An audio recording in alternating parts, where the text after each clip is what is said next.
One of the biggest objections that I get people asking me how do I overcome as I travel the country is I've got a financial advisor. I've got this relationship already, so therefore I don't need you. What I want to do is I want to show you what I have found to be the best way to overcome that objection. And instead of actually overcoming it, making them understand that we're not even competition. Hi, my name is Jeremy Smith, and over the better part of the last 15 years, I've been an agent, a manager, an owner-operator of an insurance brokerage. And over the last 5 or 6 years, I've been a business coach, traveling the country to help agents and agencies grow their practice. Stay with me because I'm going to help you grow yours. If you've been on YouTube before, then you know the game. Please like and comment, and don't forget to ring the bell. I get, as I travel the country, all the time people will tell me about objections that they get and how do they overcome it, okay? So one of the most common ones that I hear out there is I've got a guy, I've already got an agent, or I've already got a financial advisor, okay?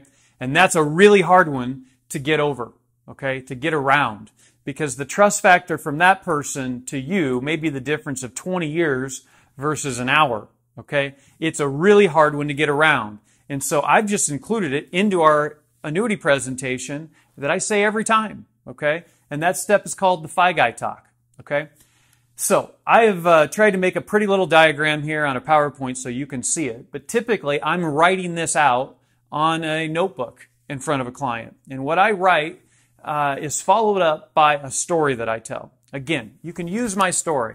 Tell them that I've got a business coach that tells this story all the time. Early 2000s, I was in the mortgage business, and I partnered up with a couple financial advisors. And the reason we did it was really just so we could share office expenses and the goal of being able to refer my clients to them and back and forth, okay?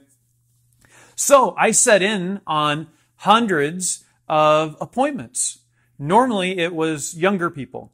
It was 40-year-olds, for example, coming in to say, I think I want to start planning for retirement, okay? And so they drew up every single time the most elementary little diagram, okay? They wanted to know how old were they. They wanted to know how much money they had.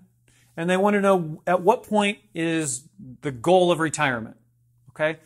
They wanted to know those because that's how they knew how aggressive they had to invest their money in order to hopefully make this goal of retirement happen. Okay?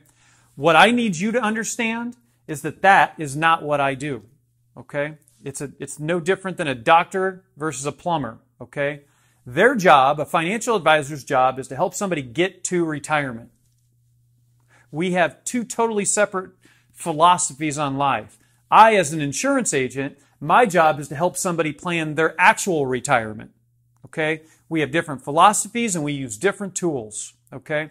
So many times have I walked in and seen a 70-year-old that had just as much risk exposure as I do at 45, okay?